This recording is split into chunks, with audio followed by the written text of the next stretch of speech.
Welcome to the second series in the Wallace Foundation's Principal Pipeline podcast.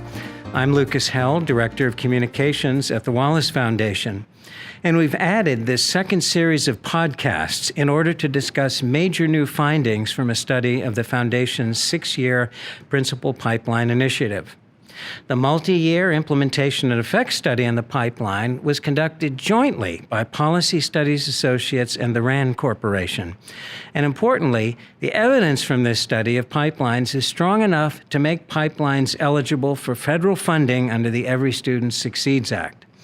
Now, when we talk about a principal pipeline, we mean a comprehensive district-led effort to put into place 4 interlocking components: rigorous leader standards, high-quality pre-service principal preparation, data-informed hiring and placement, and well-aligned on-the-job support and evaluation, especially for new principals. Those 4 components can also be accompanied by system supports to help make pipelines work, and those include leader tracking systems and new roles for principal supervisors. Now, in prior episodes, we discussed the impact pipelines have on student achievement and principal retention, as well as how impact was measured and how pipelines are carried out. And today, we're going to talk about how districts have sustained their efforts after the official Wallace portion of the Principal Pipeline Initiative ended. So with that, let me give a warm welcome to my guests, who are from 3 of the 6 districts participating in the Principal Pipeline Initiative. Marina Cofield is the Senior Executive Director of the Office of Leadership in the New York City school system, and that's the nation's largest. Tricia McManus is Assistant Superintendent of Leadership, Professional Development, and School Transformation for the Hillsborough County, Florida Public Schools. And Glenn Pethel, who was a guest on a prior episode of the podcast, as I believe was Tricia, is the Assistant Superintendent of Leadership Development for the Gwinnett County, Georgia school system. And thanks to each of you for making the time to talk with us today. And first, let's make a definition. I want to be clear about what we mean by sustaining the pipelines. And here, a 2019 report from Policy Studies Associates found that 2 years after Wallace funding ended, the district commitment remained strong.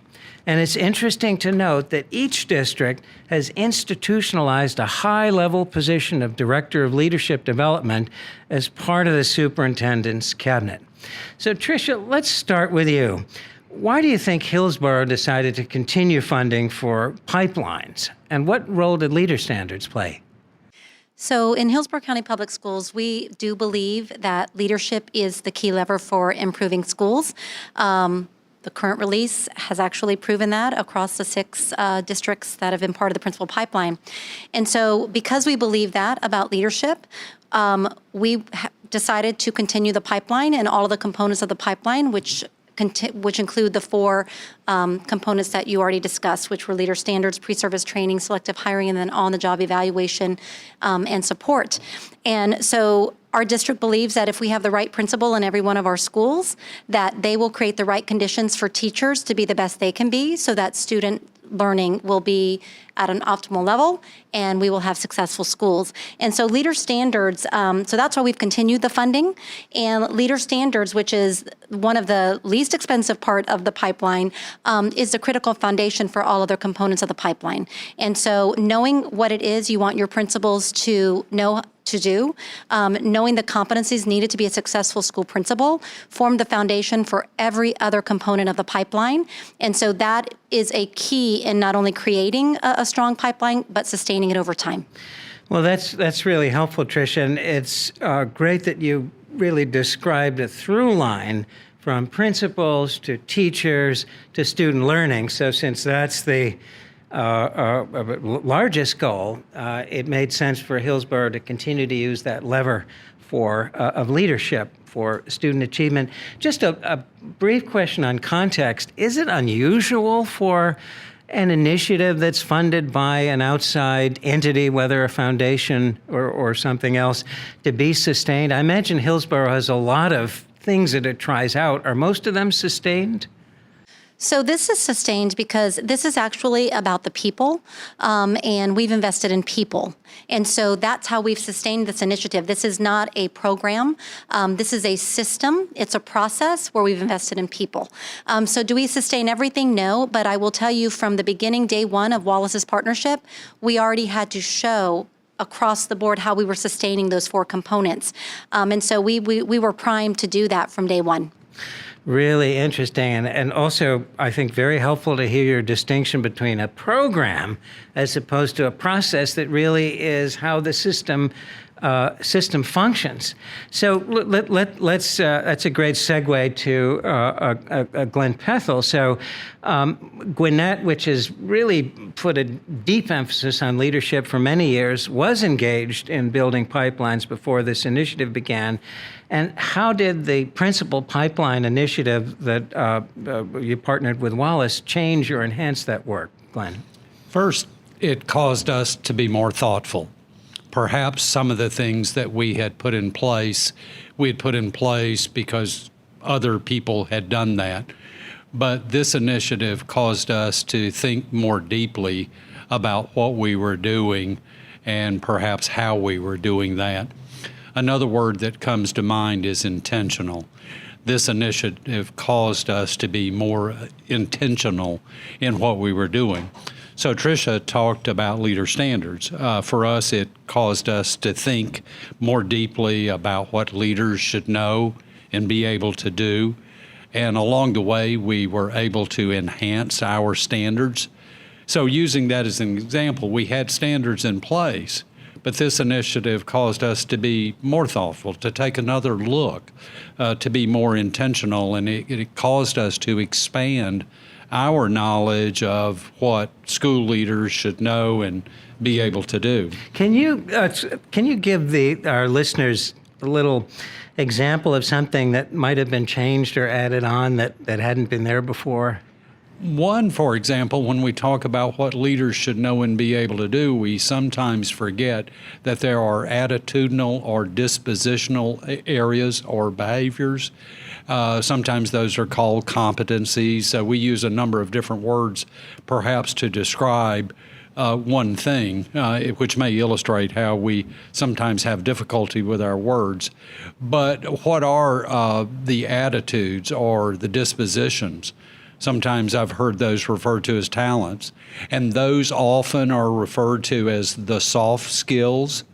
So this initiative caused us to think long and hard about those soft skills and how we measure those and how we monitor those along the way. So a lot of discussion to get to an agreement on what those were. And I imagine that not all principals have the same, because no two people ever have the same suite of skills and competencies. You're absolutely right. And it may be not that any particular attitude or disposition or behavior is correct, but as we broaden our understanding, and again, I think this initiative has allowed us to do that, the more we know, the more we can understand about how a candidate fits for a position for a school with a school community.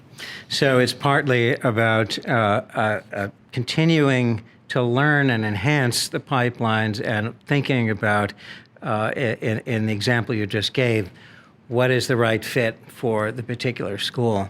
Well, we've been talking about sustaining principal pipelines and their 4 components, but the 4 components, as mentioned earlier, also have some system support. So let's turn to the great metropolis of New York City and Marina Cofield.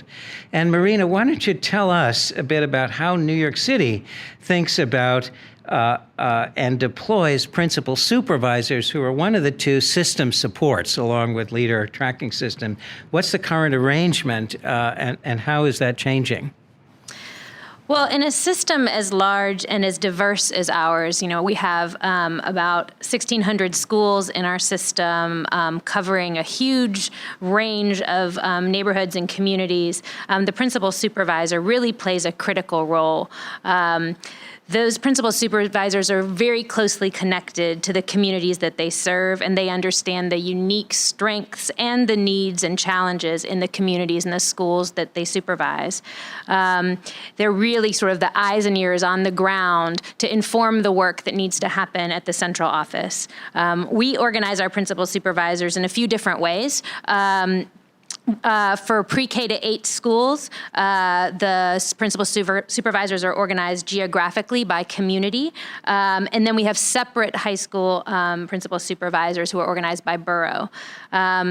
One big change that's happened over the last several years is that those principal supervisors have been really put at the forefront as the instructional leaders of the schools that they supervise, and they've taken on a dual role of supervision and support. I think in the past they were really seen primarily just as supervisors, and there was a whole different group of people who are providing support, but those two roles have been brought together. And so the principal supervisors now are in a position to really organize the professional learning for the principals that they supervise and really provide coaching and supports for them. And one other thing that's new just within the last couple of years is that there's an additional layer that's put in place that we call the executive superintendent. That's the supervisor of the principal supervisors.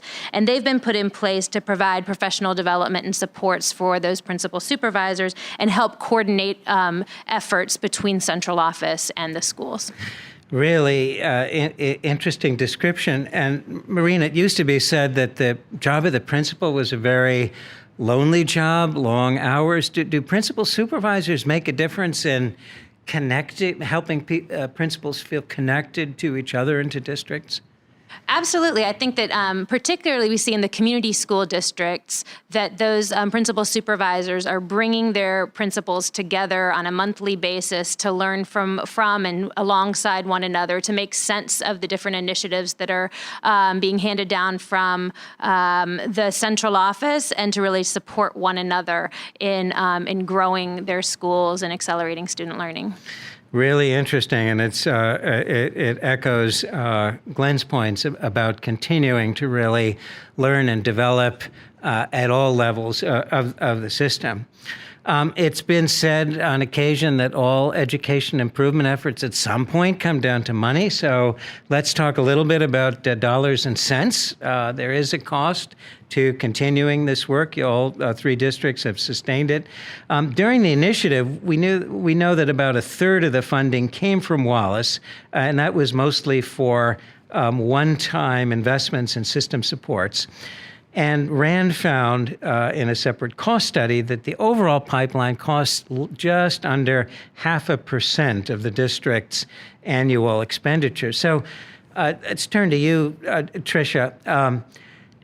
What difference has the cost made in Hillsborough's ability to sustain the pipeline? So many of the one-time costs were to help us bring partners to the table that could really help us think differently about how we are selecting leaders, about how we are succession planning for future leaders, developing leaders. And so as we met with partners, from day one, every partnership was built on the premise that they are going to build capacity of district leaders to keep the work going. So we do not want to have a partner that we have to actually invest in forever. And so many of our partnerships started with 1 or 2 years with these thought partners at the table with us, helping us design the systems, helping us design the practices, and then they trained our own district leadership. And so again, we are now owning, we all own. Our motto is we all own the pipeline in Hillsborough because we also use our own school-based leaders, our own principal supervisors, to do the lift of selecting future leaders. I mean, they're trained, they serve on the panels, they are the folks that are developing the leaders in our aspiring leaders programs, our aspiring principal programs. We are capitalizing on the talents within our own system. So again, those are one-time costs that we funded, but always with the goal that we would actually sustain those practices ourselves. And so the pipeline, it's not only funding that leads to sustainability. It's also what your district believes should be part of the culture, or what becomes part of the culture. And so I will say that what becomes part of the culture is even more important than funding as far as sustainability. So the strong pipeline and the components of the pipeline are now part of each of the 6 districts, including Hillsborough's culture, and all parts and components of the pipeline are actually implemented by folks within the system. It's a really interesting point, and it's said that something is sustained when it becomes institutionalized. I think you've given us a really great definition in 5 words. We all own the pipeline. It doesn't belong to one department or one person. It's part of what the system does. Terrifically helpful. Glenn, let's turn to another system support, which is leader tracking system. This might be a new concept to folks. It sounds something digital. So maybe give us a brief flavor of what it is. We often say that we are data rich, but information poor. And I think that's especially true for school districts. And what that means is that we collect a lot of information, but we store that information in any number of different ways. A leader tracking system, simply put, is just an automated system.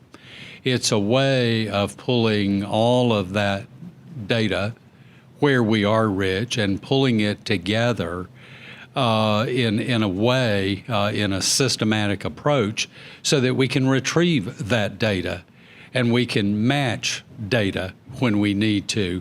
For example, historically, all of us have collected data about a principal's past experiences, where they taught, how they were prepared, where they were prepared.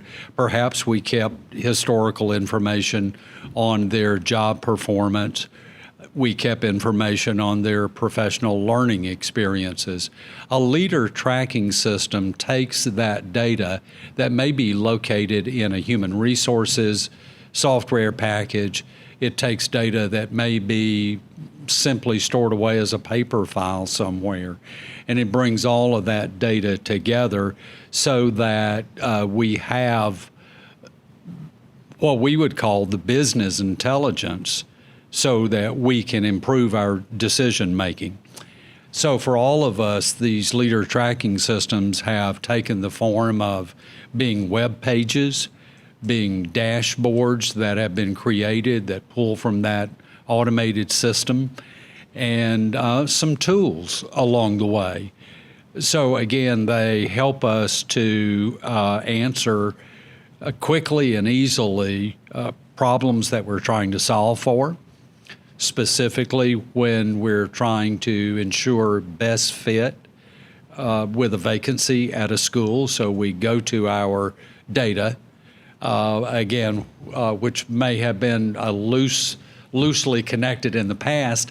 And the beautiful thing is that the leader tracking system now tightly pulls that data together so that we are information rich as well as data rich.